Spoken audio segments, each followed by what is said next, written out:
Greetings from Coventry. My name is Christopher Cotsworth. I'm the Bishop of Coventry, and it was my great pleasure not too long ago to have the opportunity to work with Canon Sarah Hills.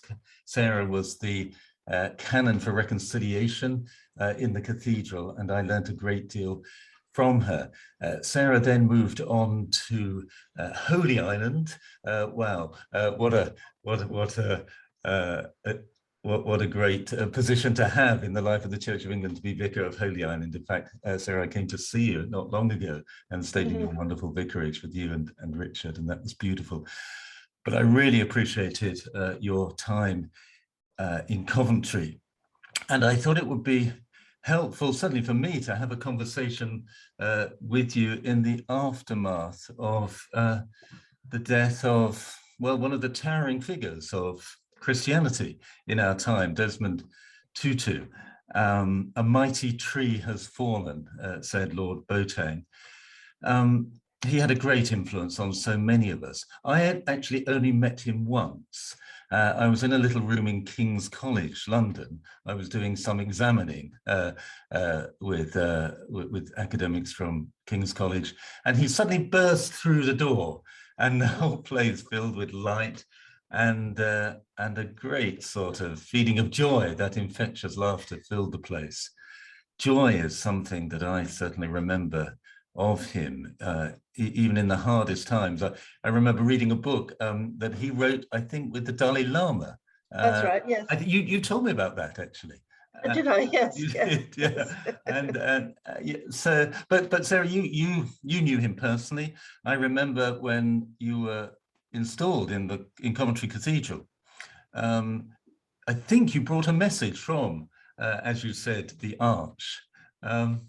What was he like as a person, as a human being, as a Christian, as a friend? Yes, absolutely wonderful person, priest, pastor, mentor, friend to many.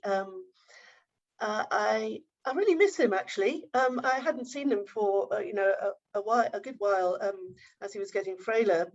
But there's something about the fact that, as he said, a mighty tree has fallen. He's no longer, well, on earth with us anyway.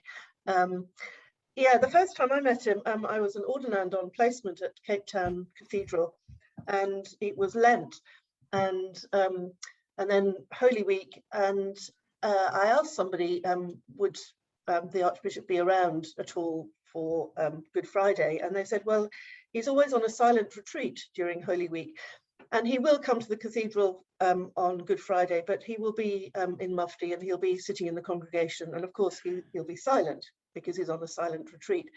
And he was already my hero then, so I thought, well, at least I'll see him, if not talk to him.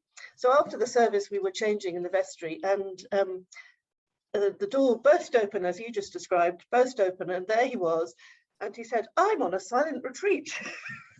Wonderful, wonderful. And that was the first time I met him, and many other occasions like that as well. Yeah. I'm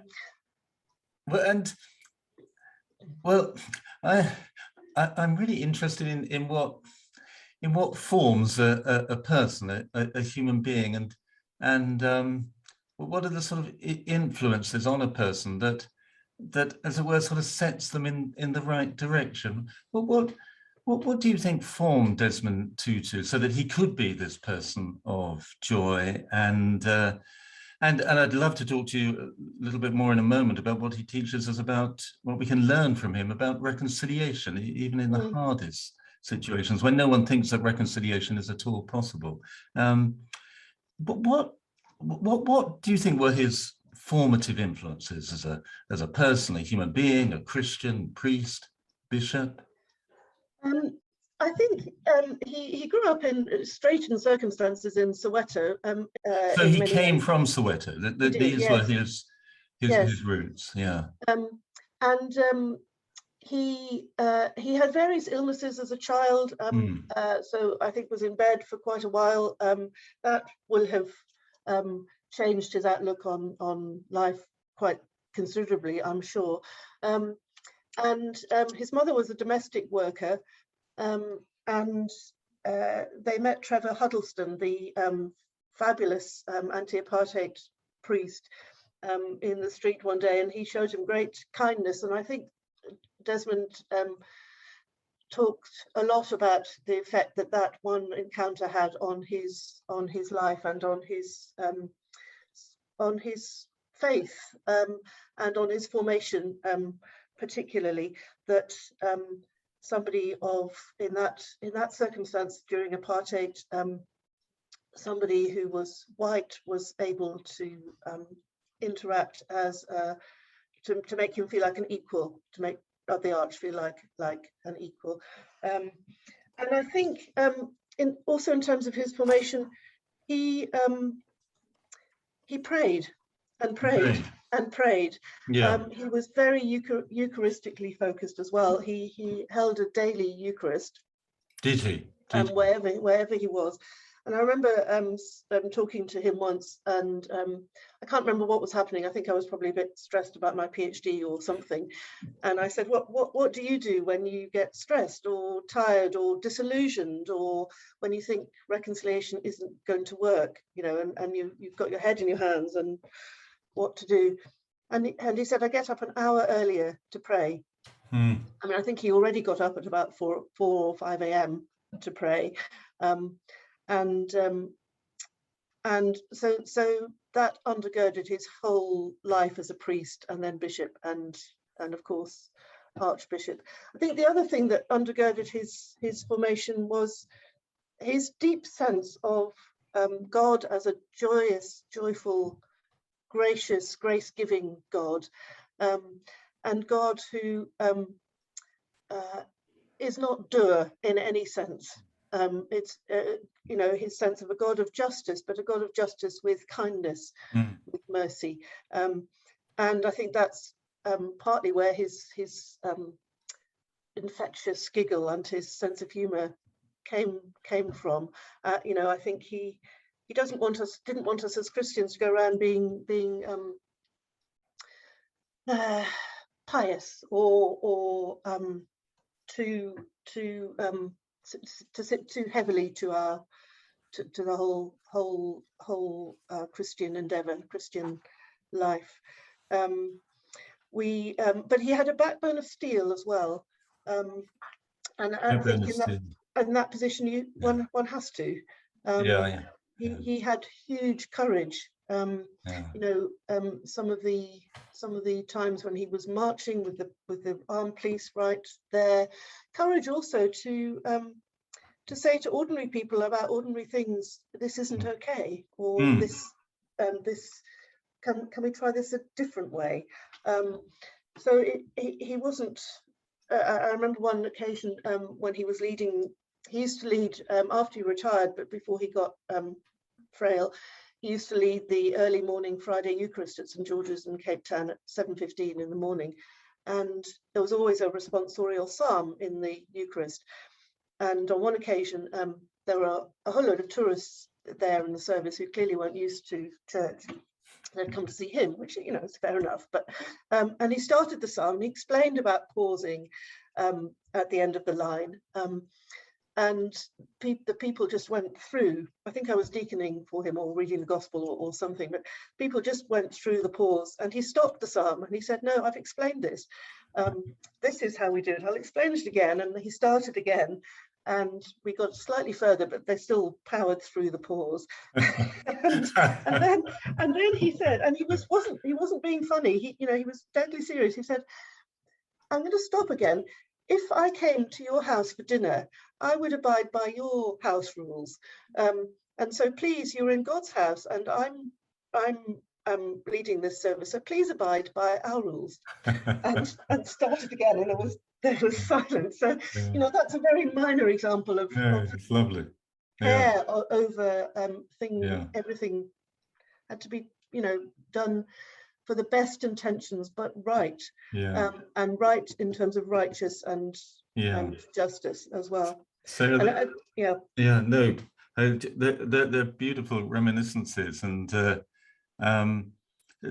sound to me like a sort of series of encounters. That encounter brief encounter initially with Trevor Huddleston and the way that was so influential, and then his encounter with God. This was a real encounter with God, wasn't it? That sustained him through his life, and as you say wonderfully, gave him that perspective of joy that then enabled him to encounter other people and encounter the struggles of the time.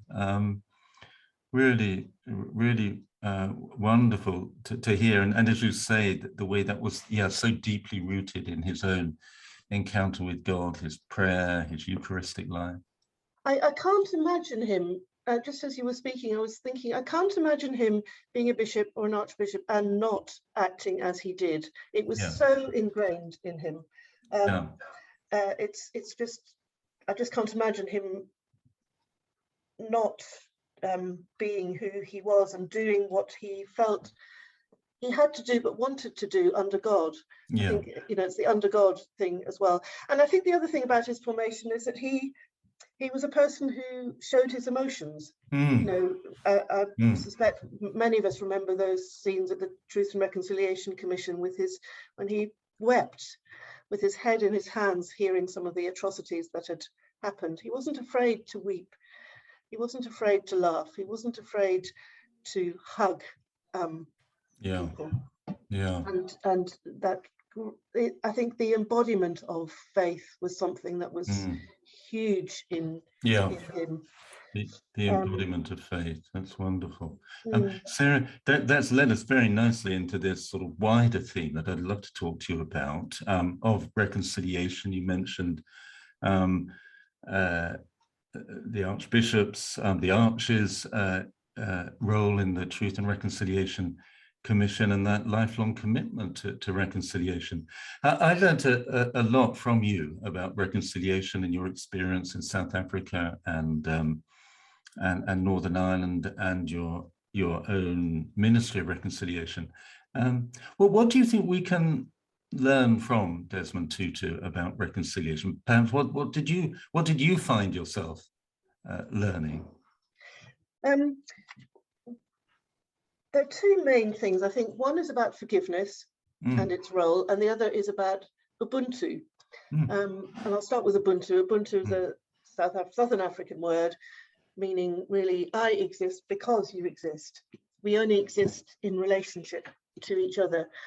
So what happens to me affects you, and what happens to you affects me. And I think in terms of reconciliation, that's a huge theme for Tutu. And it became for me too, really, that as a victim is degraded by the perpetrator, so the perpetrator is also degraded by the perpetrator's actions. It's a vile and violent, vicious cycle that happens. And if we can only, a bit like Stanley Hauer said as well, if we can only step into somebody else's shoes, and many others have said that as well, if we can step into someone else's shoes and really think about how our actions and their reactions affect this space between us, which is the reconciling space, the embodiment of reconciliation in that relationship.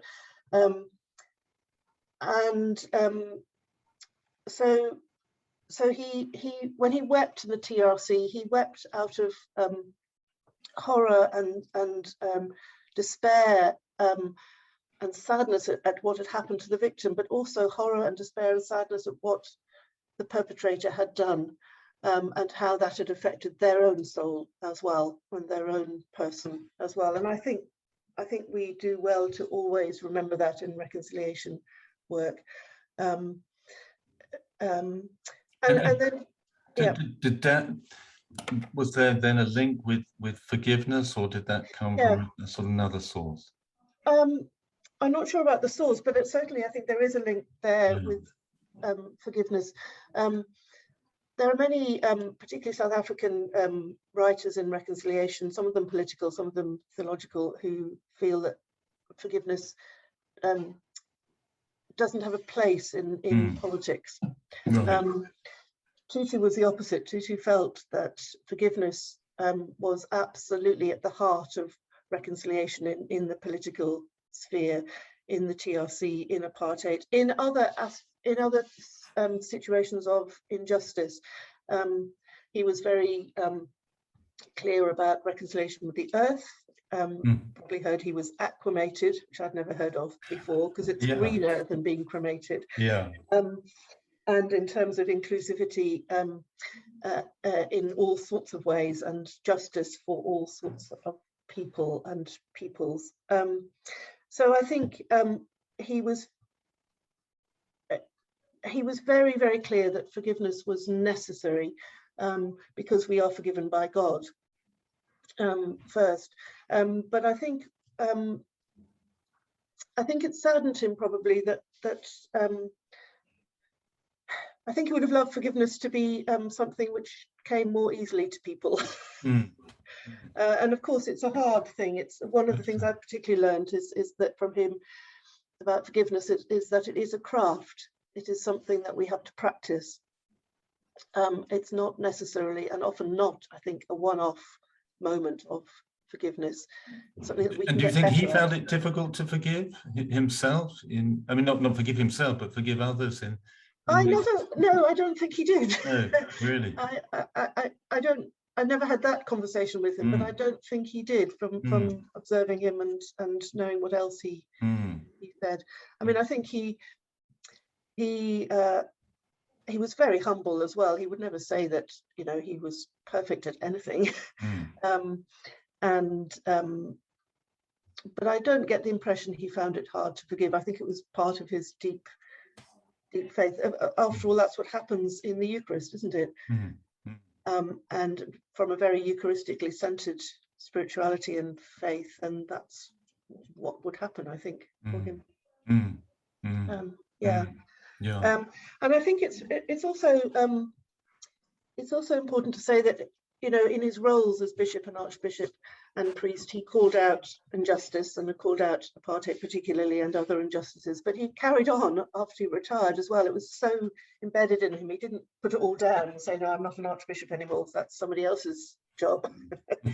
No, he carried on calling out corruption and other injustices in the post-apartheid government as well. And you mentioned the Dalai Lama in the Book of Joy, and when the South African government didn't give the Dalai Lama a visa to come and spend the Archer's 80th birthday celebrations with him, he was very angry, I think, with the government, and you know, said, watch out, you're going down the wrong track. That commitment to justice, and as you say, calling out, that was deeply impressive in its consistency, exactly as you say, that he held everybody to that account. But he held it, can I just interrupt? He held it with kindness. With kindness, right. And mercy. It wasn't a harshness at all. It was with the situation is unjust, and if it was just, you and me and all of us would be much better people. Not that I'm going to want to punish you. It's for your sake as well. It's the Hebrew hesed, I think. Mercy. A steadfast love. Yeah. So interesting. A little bit of a digression, Sarah, but something. Someone we really do hold in common. Dick Howarth, this remarkable provost of Coventry Cathedral. And I'm always fascinated by the way he immediately after the bombing of Coventry Cathedral, he'd stayed up the night trying to save it. He'd failed, it had been destroyed. He was already reaching out and saying, perhaps initially, primarily reaching out to God and saying, Father, forgive. Father, forgive us all. And I'm really interested in the way people, that doesn't just happen, does it? You know, that there's a whole, I don't know, work of God, I suppose, in a person's life to enable them to, when the crisis comes, to be able to respond in that sort of way. Absolutely, and I think going back to formation, it's you know, the Arch didn't suddenly pop up as an archbishop. He Yeah, had years and exactly. years of formation Exactly. as a Yeah, child and a person and a priest and a yeah, and a bishop. yeah, And I think I think the other thing that I haven't mentioned about him was that he cared for the ordinary people. When I say that with the best intentions, mm, ordinary, you know, he cared for everyone he met, and little gifts of an email out of the blue from him, or some flowers, or which I never received, but people there, you know, in South Africa talk of suddenly here's some flowers from the Arch for something. And you know, I remember the delight I had when an email popped into my inbox, you know, and it was like, oh, and just about nothing, or about just how are you today, or you know, whatever it really, might be. really, just, Yeah, just ordinary yeah. stuff. Yeah, Yeah, yeah, ordinary sort of things. yeah. When I think it was, I don't remember which birthday, but I sent him a photo of the Rainbow Arch in the Priory on Holy Island, and for his birthday, and said, "Happy birthday from one old arch to the other." And That's he lovely. loved that. That's lovely. Yeah. Yes. So it was being able to just have that ordinary sort of relationship, as well as all this. One forgot sometimes that you were in the presence of such goodness. I was going to say greatness and goodness, And real good right, goodness. right. That's interesting, putting those together. Yeah, Yeah.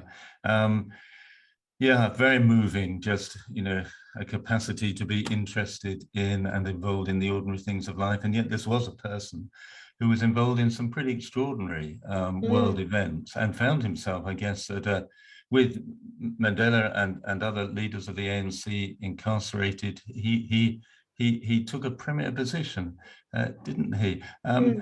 You've touched on this already. In that sort of critique that some would offer to forgiveness, and whether it has a part in these sort of big issues of justice. Is there anything that you think we can learn from the Arch in terms of the relationship between reconciliation and justice? I know it's a huge question, but sometimes people say to me, well, all this talk about reconciliation, it's a sort of diversion from what really counts, which is establishing justice. Is there anything we can learn from him about the relationship between the two?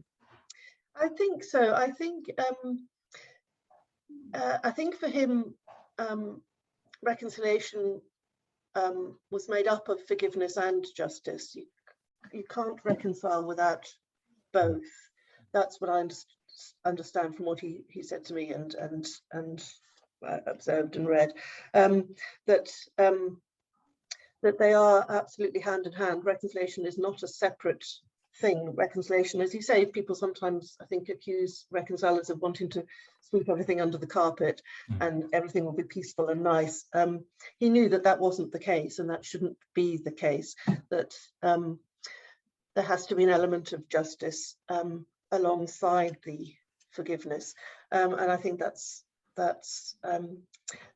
can be a critique, I think, of how he held the TRC, because I think there was much more. He was much more at that stage focused on forgiveness, and that hearing stories and hearing truth and truth telling from the victims and from the perpetrators about what happened. You know, where was that body put? Sort of thing.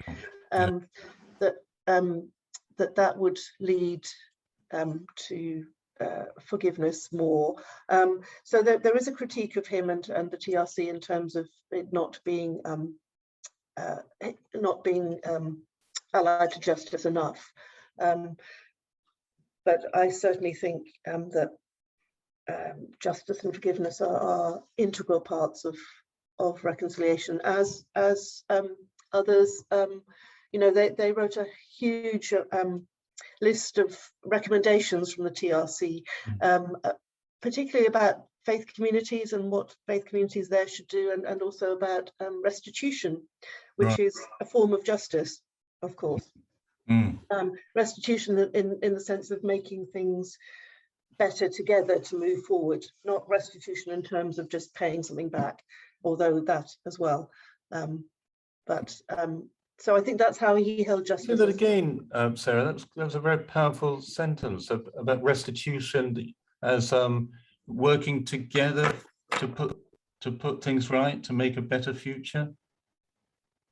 Yes, and I'm not sure how much of that I got from Tutu or how much of that came from my research. It's a bit blurred now, but certainly I can't speak for him in this, but I would say that restitution is something that is a shared endeavour from victim and perpetrator, that has to be a shared endeavour in order to make the future better for everyone.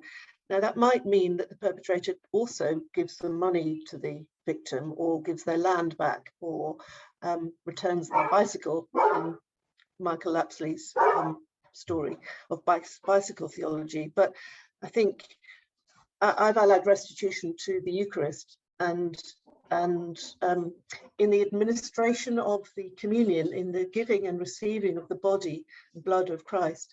That is a working together, a sharing of the goodness that God gives us in that forgiveness and in that moment of justice as well, and then sends us out ready to help to restore and forgive and make just and reconcile with everyone else.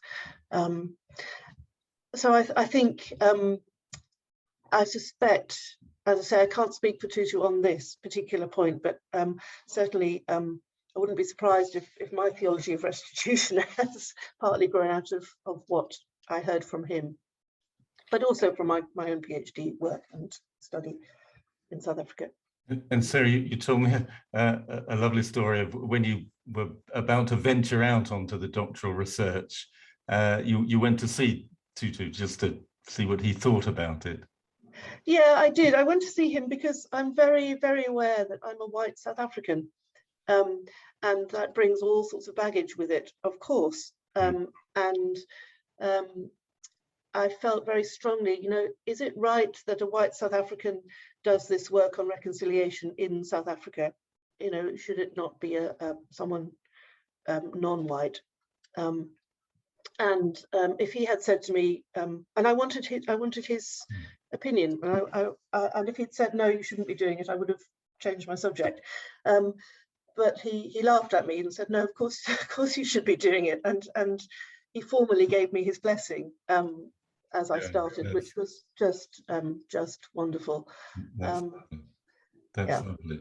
That's really lovely to hear about that very tender moment, and the Arch's generosity to you and saying, yes, do this work, and wonderful to hear some more again about your work, and particularly the role of the Eucharist. It reminded me of a quote which I came across from Desmond Tutu. It is through weakness and vulnerability that most of us learn empathy and compassion and discover our soul. And I guess through prayer, through this daily Eucharist that you've talked about, that was how he kept on discovering his soul and keeping it soft and kind. As he, through the Eucharist, encountered God's own weakness and vulnerability, prepared to come into the place of weakness and vulnerability, and to show that there is a way that love will take us through to a place of reconciliation. And then another quote: "We are made for loving. If we don't love, we will be like plants without water." Love, justice, these were themes that were deeply important to him. His own work didn't, as you've said, end after the end of apartheid, it went on. It seemed to sort of in some ways broaden out and be applied in different sorts of ways. Is there anything else in that sort of particular, maybe that latter part of the ministry that you wanted to draw our attention to? Yes, thank you. I think his feeling and theology of inclusivity in terms of sex and gender, the LGBTQI plus area, really. I think he was very concerned about everybody is made in God's image, and justice for people who are in minorities in that sense, in that way. And he often said if he got to heaven and found a homophobic God, he would rather be in the other place. And he was very clear that not only well, everyone will be lifted up. All he used to say will be lifted up, not just some. And I think that, and his calling out of injustice in terms of corruption in the government in South Africa post-apartheid and many other areas. I think, I suspect we don't know about half the things he did. Indeed. As I said, he was very humble, and he did nothing to aggrandize himself. It was for love, as you said, and for God. So I'm sure there are many people around the world who know something about what he did for them in terms of justice and forgiveness and reconciliation. And that common humanity has struck me as we've been talking, that complete, absolute commitment to a common humanity, that we are all made in the image of God. That's so powerful, and the way that was one of his guiding principles. Sarah, it's been delightful talking to you, and so grateful to you for sharing these reminiscences of this wonderful Christian leader and great human being, in whom we can see so much of the life of Christ. We're grateful to the Lord for him. I'm grateful to you for your relationship with him and for being able to share that with us today, and your own work of reconciliation. When you were in Coventry, I prayed with you many times, and particularly as you led the Coventry Litany of Reconciliation, which in many ways is a great statement before God of our common humanity, and that we all harm each other, and we all need to stand before God in humility and say those simple words, Father, forgive.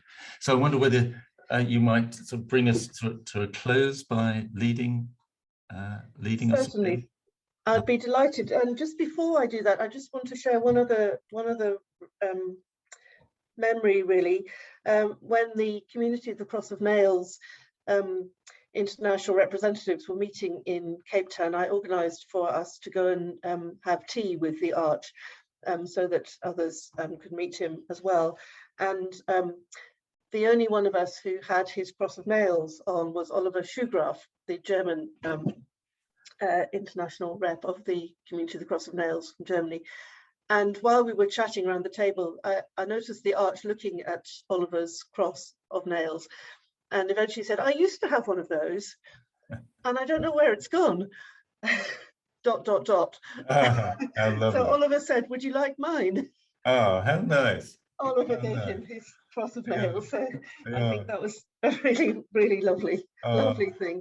And he was very, several times when I was at Coventry, or when I saw him when I was in South Africa, he would say, how are you guys at Coventry doing? So that was lovely.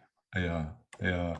Oh, that's wonderful to hear about that moment with Oliver Schugraff. And Yes. just on that theme, Oliver has kindly accepted an invitation to be a canon of Coventry Cathedral. So, Fantastic. so he will join you in that wonderful group of people. Brilliant. Delighted. So, Sarah, please would you lead us in the Litany of Reconciliation? Of course. Let's pray. All have sinned and fallen short of the glory of God. The hatred which divides nation from nation, race from race, class from class. Father, forgive. The covetous desires of people and nations to possess what is not their own. Father, forgive. The greed which exploits the work of human hands and lays waste the earth. Father, forgive. Our envy of the welfare and happiness of others. Father, forgive. Our indifference to the plight of the imprisoned, the homeless, the refugee. Father, forgive. The lust which dishonors the bodies of men, women, and children. Father, forgive. The pride which leads us to trust in ourselves and not in God. Father, forgive. Be kind to one another, tender-hearted, forgiving one another, as God in Christ forgave you.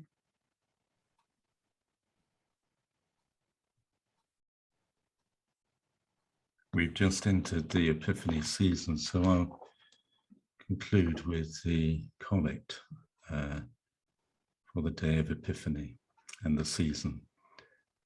O God, and I'll slightly adapt it. O God, who by the leading of a star manifested your only Son to the peoples of the earth, including our brother Desmond, grant that we, who know you now by faith, may at last behold your glory face to face with our brother Desmond, through Jesus Christ our Lord. Amen. Amen. Thank you, Sarah. You're very welcome. It's been lovely. Lovely to see you. Bye-bye. You too. You too. Bye for now. Bye.